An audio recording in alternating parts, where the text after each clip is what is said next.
My name is Carolyn Valpini. I'm the Secretary for the Legislative Ministry Public Policy Network Board. It gives me great pleasure to speak about and introduce our guest speaker, Mr. Udi Ofer, the Executive Director of the American Civil Liberties Union of New Jersey. And before I continue with my comments, there's a lot of material in the back of the room about the ACLU of New Jersey. Please, during break and at lunchtime, browse them and take as much material as you like. Under Mr. Ofer's leadership, the ACLU of New Jersey has achieved many victories. The ACLU of New Jersey co-founded an unprecedented campaign to win marriage equality of same-sex couples in New Jersey.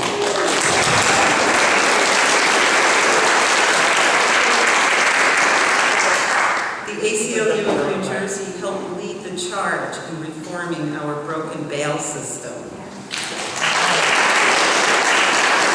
Passing the New Jersey Dream Act, exposing stop and frisk and other policing abuses in Newark, and advocating for municipalities and counties across New Jersey to reject immigration detainer requests, which I found out, looking on the list, my high school was one of them. Before joining the ACLU of New Jersey, Mr. Ofer founded the Advocacy Department of the New York City Civil Liberties Union and helped transform the organization's work. He is best known for his work challenging the New York Police Department's stop and frisk practices, spearheading the effort to pass legislation banning racial profiling by the New York Police Department, and creating a New York Police Department Inspector General's Office. In 2004, the New York City Council honored Mr. Ofer's work for outstanding service to the city and to the state. A frequent commentator on civil liberties and civil rights issues in local and national media, Mr. Ofer is a frequent commentator of the New York Times, in the Star-Ledger, NPR's WNYC, Philadelphia Inquirer, and the Washington Post. He began his legal career in 2001 as a Scotland Fellow at My Sister's Place, a domestic violence organization. As I remind you, please, in break, take home some of the information on the ACLU of New Jersey. And please join me in a very warm welcome, Mr. Udi Ofer, Executive Director of the American Civil Liberties Union.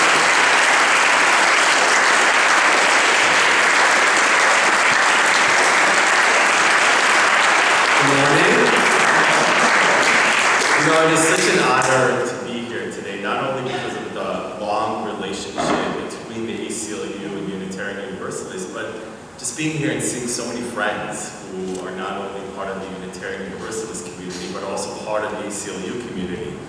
You know, Reverend Craig Hirschberg is actually in our annual report, which is available in the back of the room. She has been one of the staunchest supporters of the ACLU, and there's so many collaborations. You're also technically a client of ours now in Boston that we have against the Christie administration for using public money to fund religious schools, which the ACLU and the Unitarian Universalists are against. There are also members of the board of the ACLU of New Jersey here today, like Gary Nissenbaum and Joe Parsons, who are definitely so there's so much overlap. It is terrific, and when Frank asked me to speak here, there's no way I could have said no, since I'm such a huge fan. As was mentioned, I am the Executive Director of the ACLU of New Jersey. Not only am I speaking here today on behalf of the ACLU and the staff of the ACLU, but I'm speaking here today on behalf of the tens of thousands of supporters of the ACLU who call New Jersey home.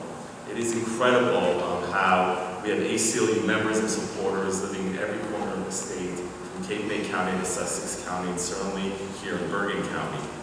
For more than 50 years, the ACLU of New Jersey has really been at the front lines of fighting for civil liberties and civil rights in our state. And it's incredible to reflect on our history and think about it today. In 1967, during the Newark Rebellion, or uprising, or riots, we like to call it rebellion, or we call it riots, we were on the streets documenting police abuses, and later on challenged those abuses in court. In the late 1960s, we filed our first challenge to profiling by the state police, but the profiling targets at that time were hippies, or what the police like to call long-haired travelers. That was literally the language used by the state police, who were pulled over on the state's highways in search for drugs simply because of the way they looked and the clothes they wore.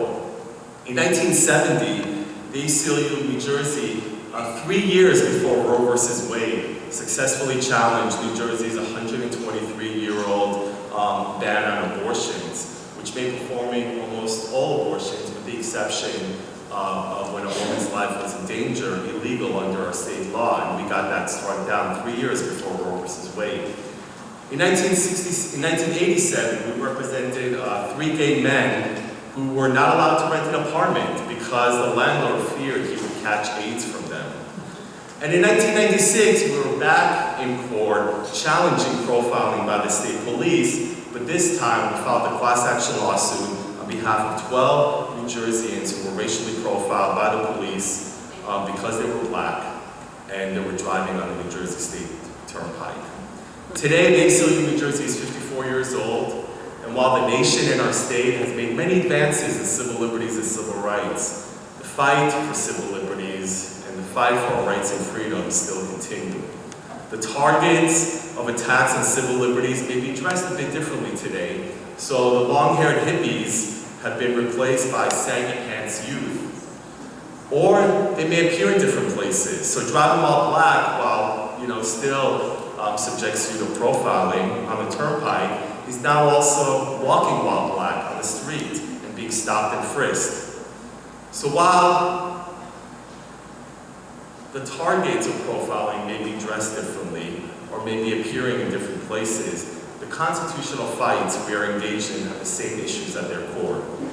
Mainly, how do we live up to the values and rights enshrined in our federal and state constitution and in universal human rights principles?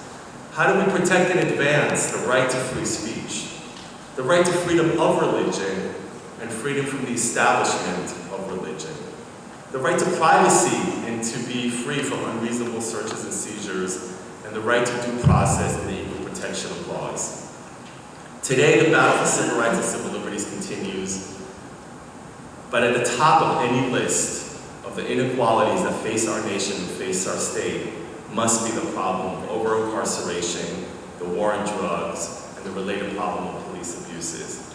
So as you all gather here today to think about what should be the policies that you work on over the next year and many years to come, and that you have been working on, I'm here today to make our pitch that you prioritize fighting against mass incarceration, not only in our nation, but in our state. You all know the statistics, but I'll repeat them. With only 5% of the world's population, we have 25% of the world's prisoners. In fact, we incarcerate more people in both absolute numbers and per capita than any other nation in the world, more than the far more populous nation of China and Russia. And since 1970, our prison population has increased by 700%, which far outpaces population growth and crime. We now have approximately 2.3 million people in prison, compared to 350,000 in 1972. And more than half of the people in prison are in there for non-violent offenses. Yet for all the billions of dollars that we have spent on this mass incarceration system, our criminal justice system has failed. Today, more Americans are deprived of their liberty than ever before, and this is done unfairly, and it is done unnecessarily, with little to no benefit to public safety. And as you know, not all communities are treated alike. African Americans and Latinos disproportionately bear the brunt of our mass incarceration system. A black boy born in 2001 has a 1 in 3 chance of ending up in prison. A Latino boy has a 1 in 6 chance of ending up in prison. By contrast, a white boy has a 1 in 17 chance. The result is that people of color constitute 60% of our prison population while remaining a minority in the general population. Those were all national statistics, but as you know, New Jersey is no different. In fact, in New Jersey, the problem is just as bad, and in some ways even worse. While the state prison population has decreased in the past few years, And with reforming of our bail system, it will continue to decrease, particularly our jail population. We still have seen a huge increase in our state population from 30 years ago, when we had only 6,000 prisoners, whereas today we have 23,000 prisoners in our state prisons. And this doesn't even account for the 15,000 inmates in jail on any given day here in New Jersey.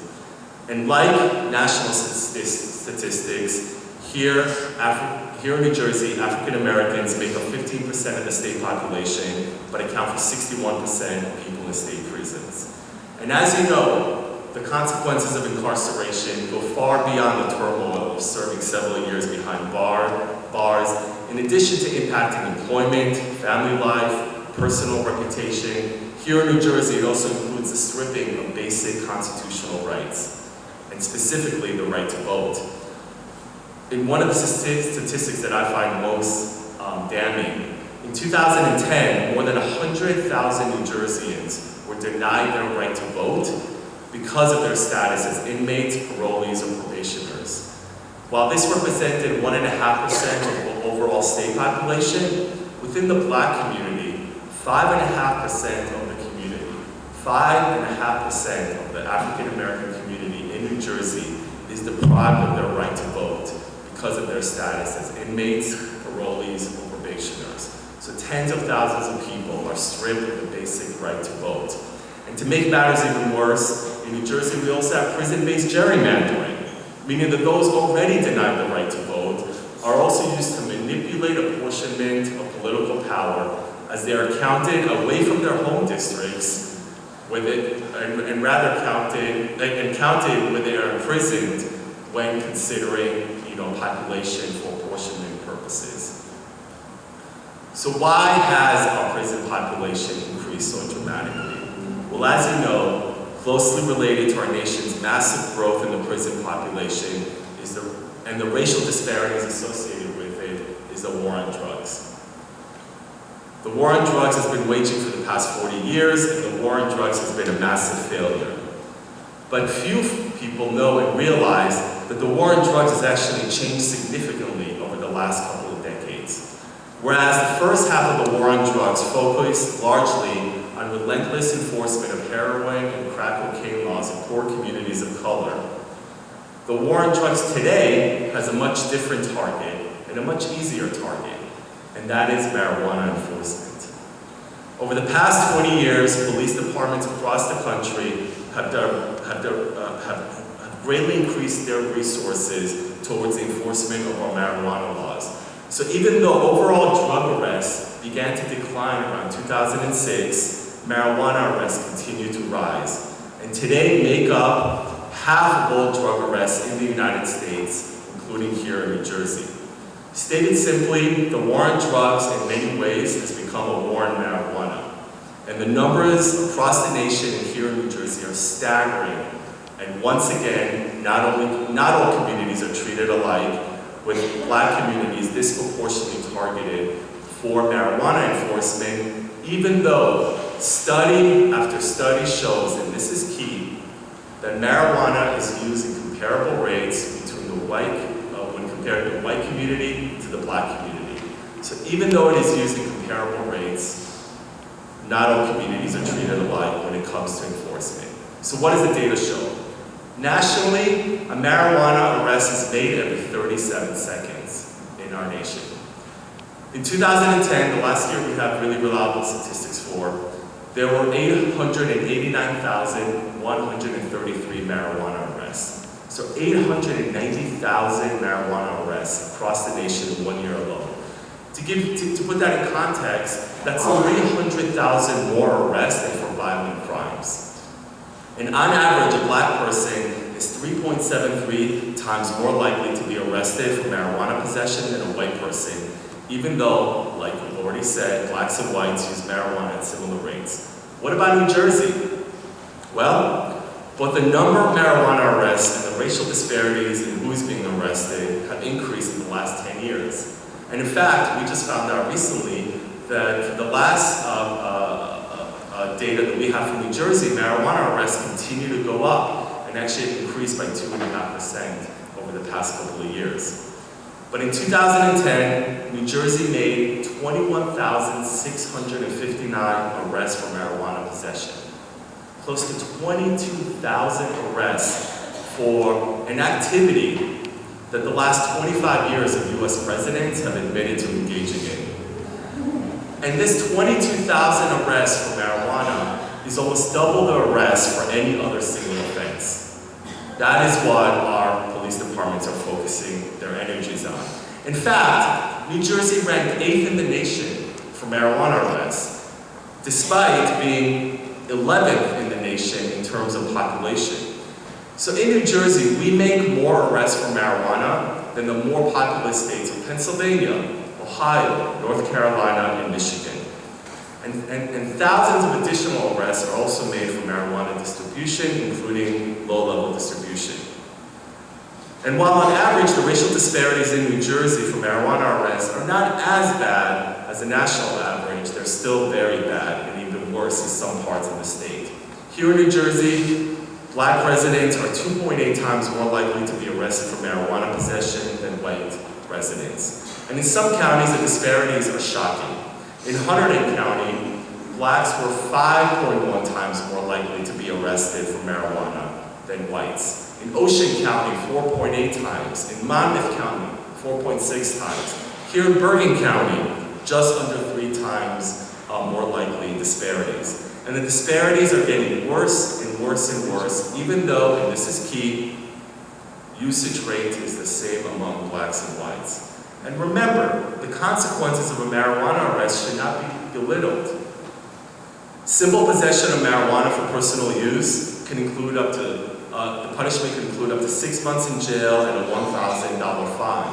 And while it's true that most people who are arrested for marijuana are given diversionary sentencing and conditional release after, by the way, paying a $500 fine, it's important not to minimize the impact that a marijuana arrest has on a person's life.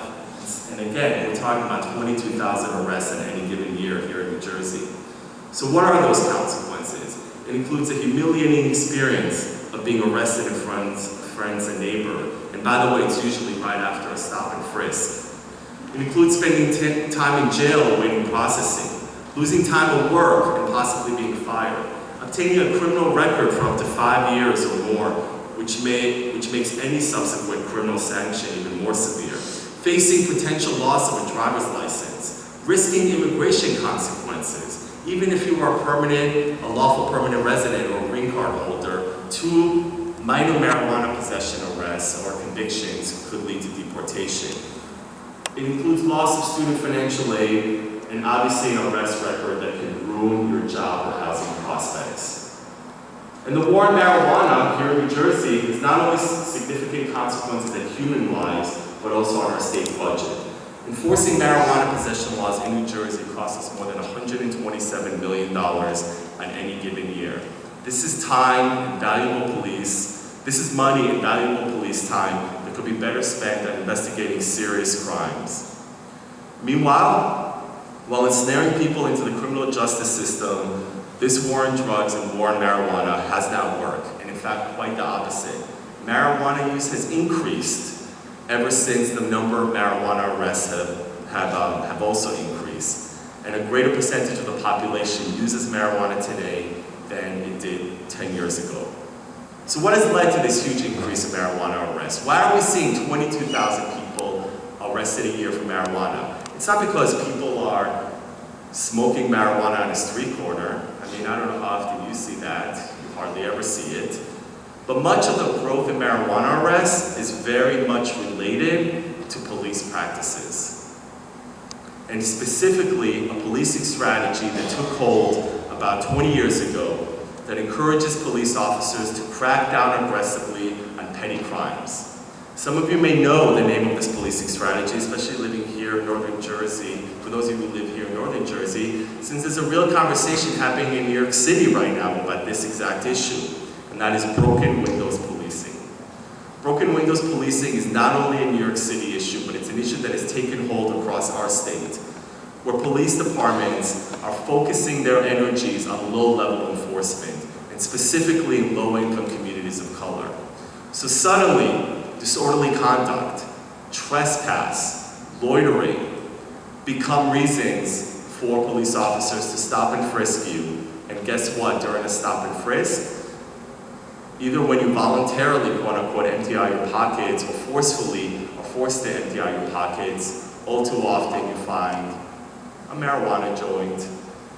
So while in white communities, I live in downtown Jersey City, I guarantee you many people in downtown Jersey City smoke marijuana. Yet almost no one ever gets arrested for marijuana possession in downtown Jersey City. I go a mile away and suddenly the arrests for marijuana possession are much higher. Why? It's because the interactions between police and the communities they're supposed to serve are very different. And while most people think of stop and frisk as a New York City issue, it is not, and it is very much prevalent here in the state of New Jersey. While it is true that under former Mayor Bloomberg in New York City, stop and frisk increased dramatically, and by the way, when you look at the data, as stop and frisk increased dramatically in New York City, so did marijuana arrests. And during the peak of stop and frisk in New York City in 2011, New York City was making close to 60,000 marijuana arrests a year, and almost all of them were tied to stop and frisk practices. We also see in other parts of the country, including here in New Jersey, a dramatic increase in stop and frisk. I brought copies in the back of a report that the ACLU of New Jersey released earlier this year that for the first time ever in Newark history analyzed stop and frisk data. And what it showed is that stop and frisk is not a New York City issue, and it's very much an issue here in New Jersey as well. Our report found a high volume of stops in Newark, racial disparities in who is being stopped, and the fact that the vast majority of stops were of innocent people. And just 2 months ago, the Justice Department released a report that confirmed what we had been saying for years, and finding that 75% of stop and frisks in Newark, New Jersey's largest city, lacked constitutional basis. That is the Justice Department saying this, not the ACLU of New Jersey. Imagine anyone doing a job where they get it wrong 3 out of 4 times. I mean, if you were in the private sector, you would lose your job pretty quickly. Yet in police departments across our country, including here in our state, this model of policing has prevailed. So why do I mention this? All of these issues are interwedded and connected together. Mass incarceration, the war on drugs, and police practices are all part of the same conversation. And that is, what value do we give to human life? And what value do we give to equality? The reality is that in many ways, New Jersey is a tale of 2 states. And it's one state in more affluent white communities, and it's a different state, particularly low-income communities of color, where interactions with the police are different, and ensnarement with the criminal justice system are different. So at the ACLU of New Jersey, we are geared up for this fight. And we're working with our allies. By the way, I saw Megan Glazer is back there. Hi, Megan, Drug Policy Alliance, one of the greatest organizations here in the state, working to reform our broken drug enforcement system. And we are fighting against the costly and ineffective war on drugs, and we want your help. Craig was very specific that this should also be a call to engage everyone, and there is so much room for engagement here because we're about to embark on a very long process that if we win, will have tremendous positive consequences to our state. In the coming months, we're going to be launching a new campaign. And it's a campaign to tax, regulate, and legalize marijuana, just like alcohol, for people over the age of 21. Just think we have your support. By the way, I'm going to stop in a few minutes and allow for questions. I don't want people to feel comfortable to also say if they don't agree with this. But, you know, we already have in our nation 2 states that have taxed and regulated marijuana, Colorado and Washington. In November, we're going to have 2 states in the District of Columbia vote on this as well. So in November, you know, a couple of months from now, even less, a month and a half from now, the state of Oregon and the state of Alaska are going to vote to tax and regulate marijuana, and the District of Columbia is going to vote to tax and regulate marijuana. So we could very well be in a situation in just a few months where we have 4 states in DC creating a regulation and a taxation system for marijuana. But why is ACLU of New Jersey working on this? I mean, there's an argument about personal freedom, and you should be able to do to your body whatever you choose to do. And that is certainly a motivating factor for the ACLU of New Jersey to want to tackle this fight. But we primarily believe, and primarily the reason we are engaged in this battle, is because we believe that working on marijuana legalization is one of the most important racial justice issues facing our state today. Because legalizing marijuana will put an end to one of the main entanglements that low-income communities of color have with the criminal justice system. Legalizing marijuana will prevent tens of thousands of people a year here in New Jersey, in your own communities, from being arrested, disproportionately from communities of color. Moreover, marijuana reform is a gateway, not a gateway drug, but is a gateway to a broader conversation about reforms of our broken and discriminatory criminal justice system. Launching a marijuana legalization campaign will highlight the injustices of the war on marijuana and will serve as an important tool to educate the public about the injustices of our criminal justice system and the over-policing of communities of color. We have clear data to show that marijuana use is almost entirely equal between whites and blacks. Yet year after year, the data also clearly demonstrates that black communities bear the disproportionate brunt of arrests.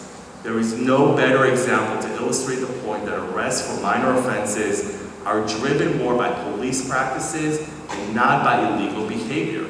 That is a key point to understanding why our criminal justice system is broken. All of you today will probably break the law several times. You will. Whether it's, jaywalking, or maybe not fully stopping at that stop sign, or, who knows? Some of you look like you may engage in disorderly conduct later on tonight. But the point is, we break laws because, particularly when we're dealing with low-level offenses, they're incredibly discretionary. Yet the reality is that these laws, these low-level offenses, like loitering, like disorderly conduct, like even trespass, and like marijuana possession, are enforced very differently in different communities. So we are going to take on this battle. We seek your help. We will be asking for your help. We have other campaigns that we're launching. And in fact, just this week, we had an amazing event in Newark where we launched a brand new campaign called Newark Communities for Accountable Policing to reform the Newark Police Department. By reform, I mean completely. I'm going to get in trouble if I say it. But we have a broken police department in Newark. It needs to be completely revamped. We launched a new campaign on Thursday. It was an incredible event, one of the favorite events I've ever had in my ACLU career. We held an event at a church in the West Ward of Newark, and it was an evening of testimonials, where we asked Newarkers to just share their stories about their interactions with the police. And it was an incredible evening, incredibly depressing evening, but at the same time an inspirational evening, when one person after another came up to the podium and shared their experiences of being racially profiled, of being illegally stopped and frisked, of being thrown up against the ground. But then it was inspirational because they said, we're ready to change this. So we have another campaign called Newark Communities for Accountable Policing. And we're going to be launching these police reform campaigns all around the state. But I also ask you for your support of striking a blow to mass incarceration, striking a blow to the war on drugs by taxing and regulating marijuana. The time is here. We want to do this through the legislative process, where New Jersey can be one of the first states in the country, if not the first, to actually tax and regulate marijuana through the legislative process rather than through a ballot initiative. And we believe the time is right. So thank you, and now I'm just going to open it up to questions.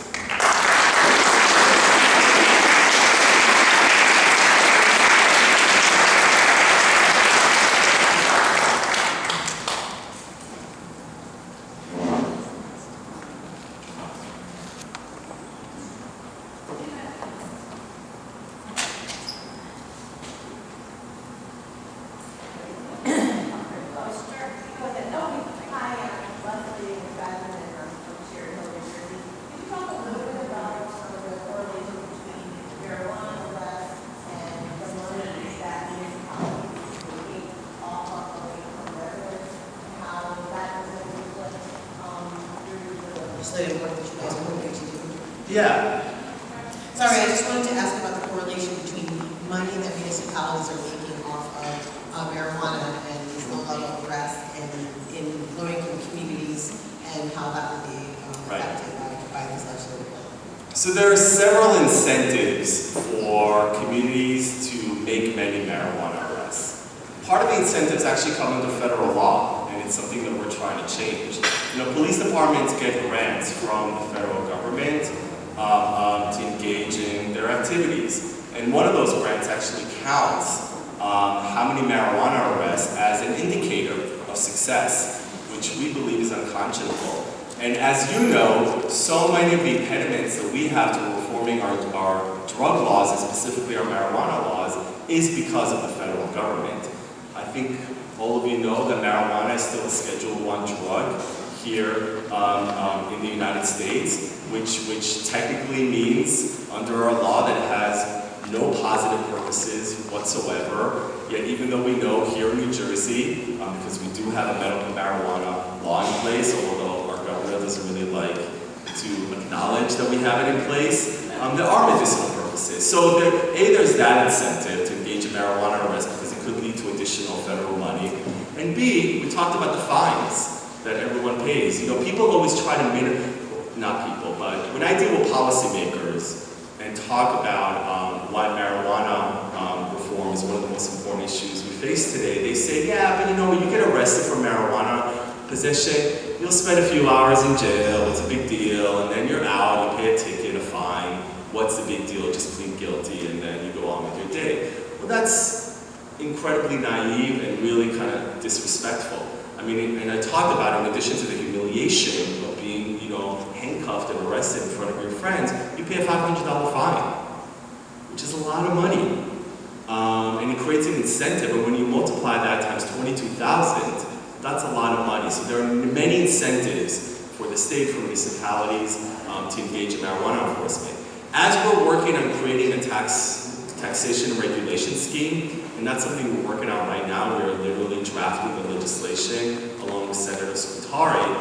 We want to make sure that when marijuana is taxed and regulated, that it's actually the communities that have borne the brunt of our war on drugs, and also the communities that will benefit from the new income that will be generated. I didn't mention this in my speech because it's not a primary motivating factor for the ACLU. But, you know, we're now in a pretty big budget crunch here in New Jersey. Not a lot of people are talking about new revenue streams. Guess what? Marijuana legalization is going to be a huge revenue stream. So, what? That's right. Exactly.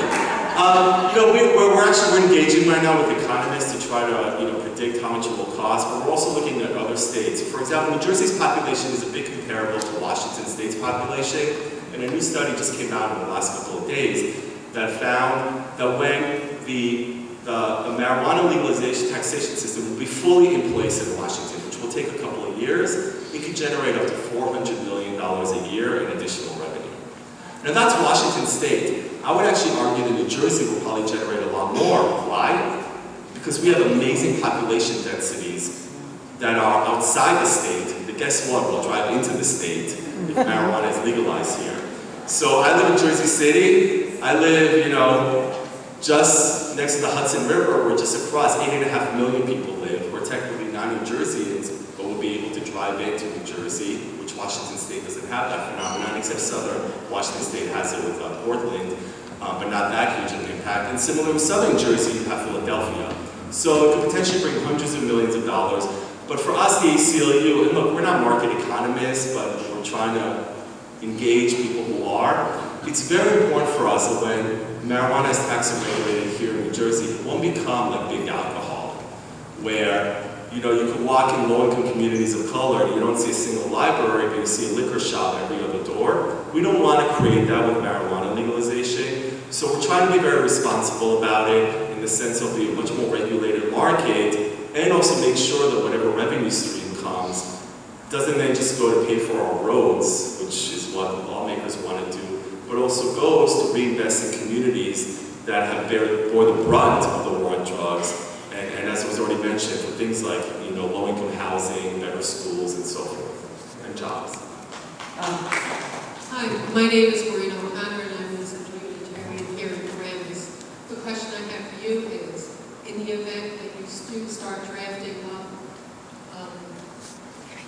legalization of marijuana, is it going to be a proscriptive draft or a prescriptive draft? And how would you address it if it's proscriptive, as people who are jailed for marijuana would then be jailed for something that was illegal in 1995? Yeah, no, look, for us, absolutely what we're going to fight for is essentially clemency for anyone who has a marijuana offense on their record. That is what we want.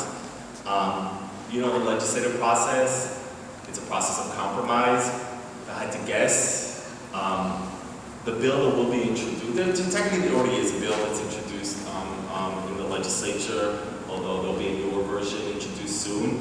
We want to take it further, and we're going to include all of our dream provisions in it.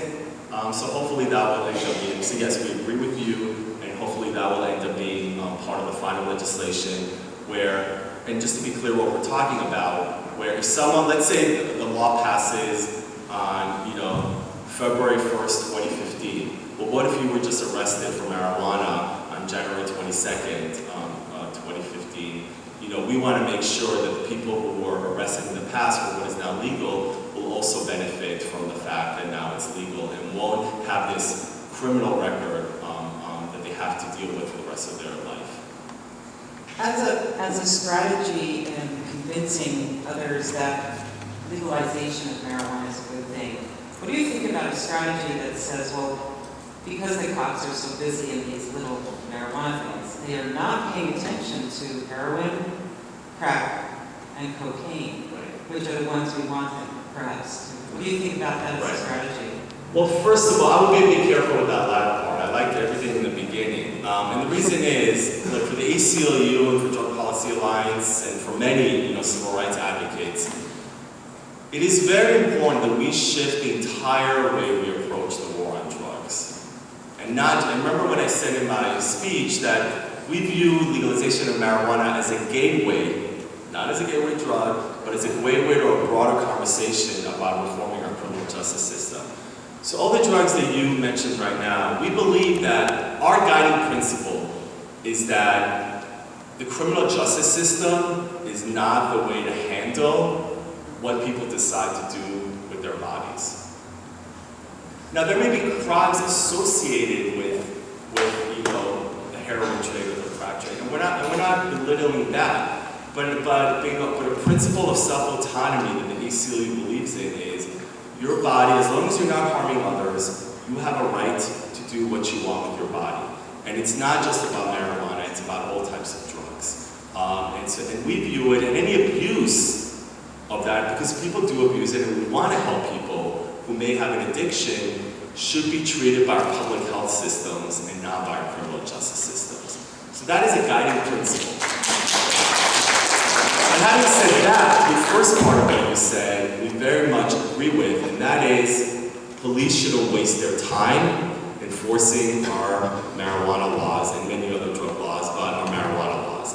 And that is why, in one of the most important moments, when people write about the movement in New Jersey for marijuana legalization, and Google win, they're going to talk about when the Municipal Prosecutors Association here in New Jersey came out in support not only marijuana decriminalization, but marijuana legalization. So here in New Jersey, I'll repeat this, the Municipal Prosecutors Association, which is the union that represents all the prosecutors whose job it is to prosecute marijuana enforcement. And a lot of them are Republican appointees. These are like tough on crime folks. They came out in favor of marijuana legalization a few months ago. Why? Because they are sick and tired of wasting their time, having to go to trial for a marijuana offense, having to see their small police departments arresting people 22,000 times a year for marijuana because they believe it's a waste of time and actually hurts public safety because it takes away resources that could be spent on actually, serious violent offenses. I have no control over calling people. Yes, my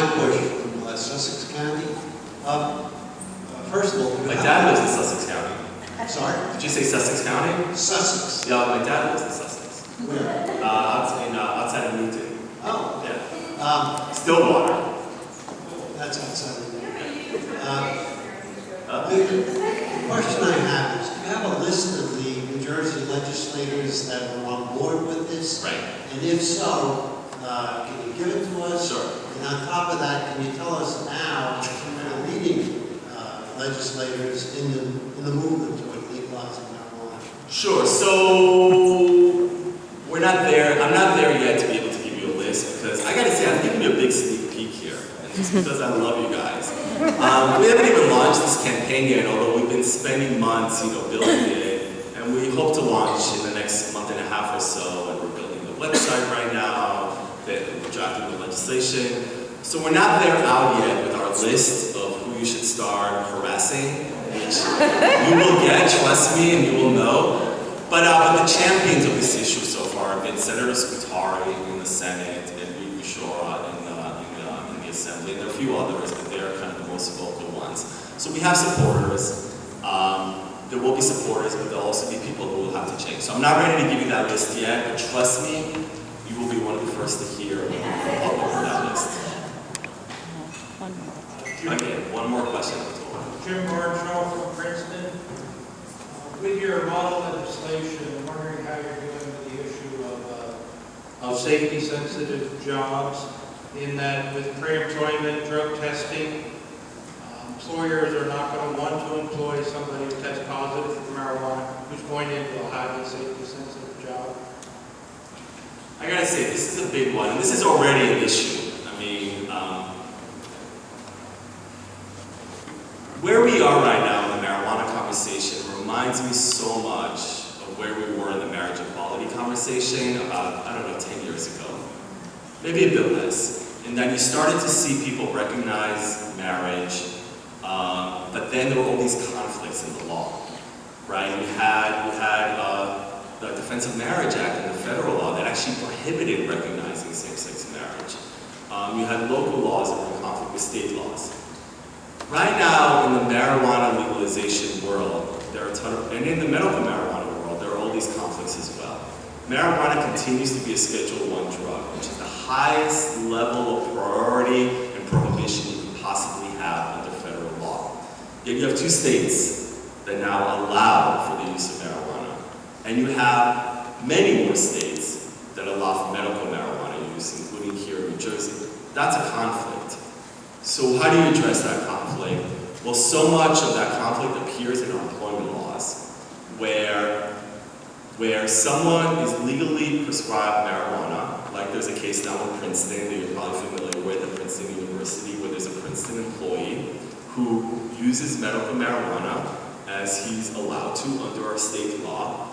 But yet the university, and I'm not singling out Princeton here, there are many employers, are talking about punishing them for it because it violates their employment practices. Our position is that marijuana should be treated in the same way as alcohol. And that in the same way that alcohol is legal, yet it is permissible for you as an employer to prohibit your employee from drinking alcohol during work or from showing up to work drunk. Treat marijuana the same way.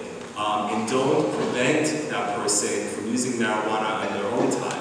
Now the complications are, that the science is catching up, is that marijuana stays in your body for a much longer period of time than alcohol. So there's a whole conversation of, well, how do you know if someone's high at this period? How do you know not?